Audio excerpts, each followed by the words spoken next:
बिस्मिल्लाहिर्रहमानिर्रहीम। अस्सलाम वालेकुम। हर किसी की ये ख्वाहिश होती है कि मेरे चेहरे का रंग गोरा हो।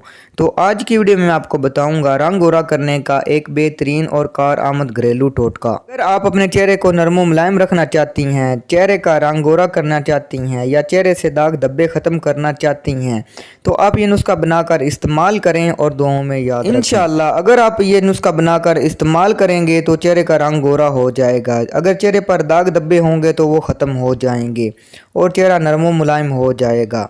वीडियो शुरू करने से पहले हमारे चैनल को सब्सक्राइब करें और साथ ही बेल आइकॉन को दबा दें ताकि हमारी नई आने वाली वीडियो का नोटिफिकेशन आपको मिल सके। तो नुस्खा आप नोट कर लें। आपने 3 चीज़ें लेनी हैं। आपने खीरे का रस लेना है, अर्के गुलाब लेना है और ग्लिसरीन लेनी है। बनाने का तरीका, थोड़े से खीरे के रस में आपने आधा चम्मच ग्लिसरीन और आधा चम्मच अर्के गुलाब डालकर अच्छी तरह मिक्स कर लेना है और इन तीनों चीज़ों को आपने अच्छी तरह मिक्स कर लेना है। जब पेस्ट सा बन जाए तो रात को सोने से पहले अपने चेहरे पर लगाएं। तो आपने ये नुस्खा 1 माह इस्तेमाल करना है। इंशाअल्लाह ताला आपका चेहरा नरम व मुलायम हो जाएगा, चेहरे का रंग गोरा हो जाएगा। अगर चेहरे पर दाग धब्बे हैं तो वो ख़त्म हो जाएंगे। तो ये नुस्खा बनाकर इस्तेमाल करें और दुआओं में याद रखें। इस नुस्खे का कोई साइड इफ़ेक्ट नहीं है। अगर वीडियो आपको पसंद आए तो आपने इसे ज़रूर लाइक करना है, चैनल को सब्सक्राइब करना है। मिलते हैं अगली वीडियो में। अल्लाह हाफिज़।